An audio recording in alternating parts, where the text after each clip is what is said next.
যাক লায়লা সম্পর্কে।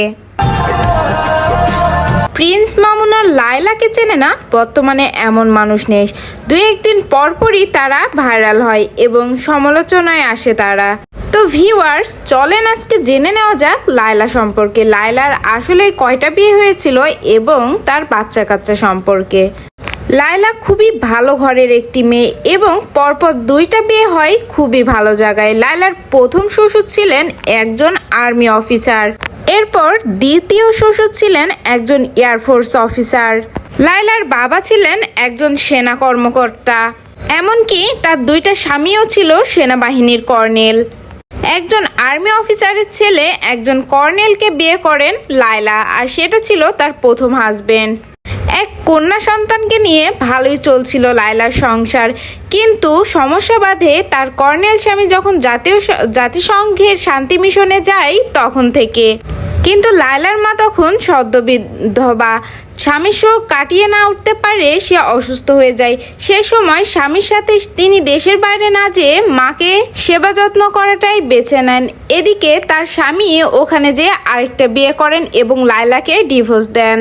এভাবেই কেটে যায় একটা বছর। প্রথম স্বামী অন্য জায়গায় বিয়ে করার পরে পারিবারিকভাবেই দ্বিতীয় বিবাহ হয় লায়লার। এবারের স্বামী একজন এয়ারফোর্স অফিসারের ছেলে, একজন সেনাবাহিনীর কর্নেল।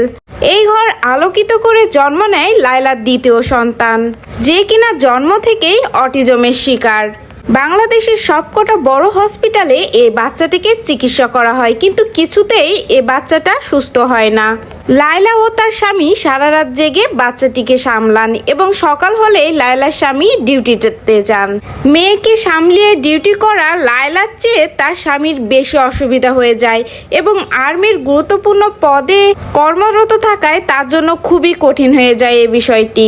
এ সময় বাংলাদেশে শুরু হয় করোনা মহামারী এবং লায়লার শাশুড়িও করোনাতে আক্রান্ত হয়। এ সময় লায়লার স্বামী লায়লা এবং লায়লার মেয়েকে ফেলে চলে যায় তার মায়ের সেবা করতে। এর 1.5 বছর পরে লায়লার দ্বিতীয় স্বামীর সাথেও লায়লার ডিভোর্স হয়ে যায়। ছাড়াছাড়ি হয়ে গেলেও লায়লার দ্বিতীয় স্বামী নিয়মিত মেয়ের খোঁজ খবর নিতেন এবং সপ্তাহে একদিন তার দাদু বাড়িতে মেয়েকে নেয়ার জন্য লায়লার বাসায় গ্যারেজে অপেক্ষা করত লায়লার দ্বিতীয় স্বামী। কিন্তু লায়লার বাসায় মামুন থাকার জন্য এই বিষয়টা নিয়েও ঝামেলায় পড়ে লায়লা। মেয়ের কর্নেল বাবার আসা যাওয়ার বিষয়টি কোনোভাবেই মেনে নিতে পারে না মামুন, আর এই বিষয়ে লায়লাকে বিভিন্ন প্রকার খোঁচামেরা কথা বলতো মামুন।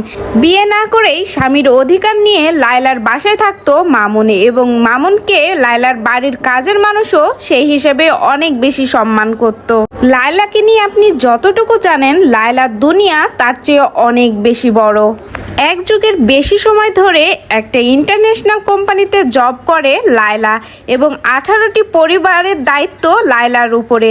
তাদের মা বাবা সন্তানের কারোরই যেন যত্নের কমতি রাখে না লায়লা, এবং একটি পরিবার দাঁড়িয়ে গেলে আরেকটি পরিবারের পাশে দাঁড়ায় লায়লা। এবং প্রিন্স মামুনের বাসায় প্রথম যেদিন লায়লা যায় সেদিনও প্রিন্স মামুনের মা অনেক বেশি অঙ্কের টাকা লায়লার কাছ থেকে চিকিৎসার জন্য চেয়ে থাকে। এই বিষয়ে লায়লা অনেকটাই বিব্রত হলেও লায়লা তার ড্রাইভারের কাছ দিয়ে প্রিন্স মামুনের বাসায় অনেকগুলো টাকা পাঠিয়ে দেয়। আর এরপর থেকে প্রিন্স মামুন এবং প্রিন্স মামুনের মার ব্যবহার লায়লার উপর থেকে চেঞ্জ হয়ে যায়। তারা লায়লাকে আলাদিনের প্রদীপের মতো ব্যবহার করতে শুরু করে, আর এই বিষয়গুলো জানিয়েছে লায়লা নিজেই।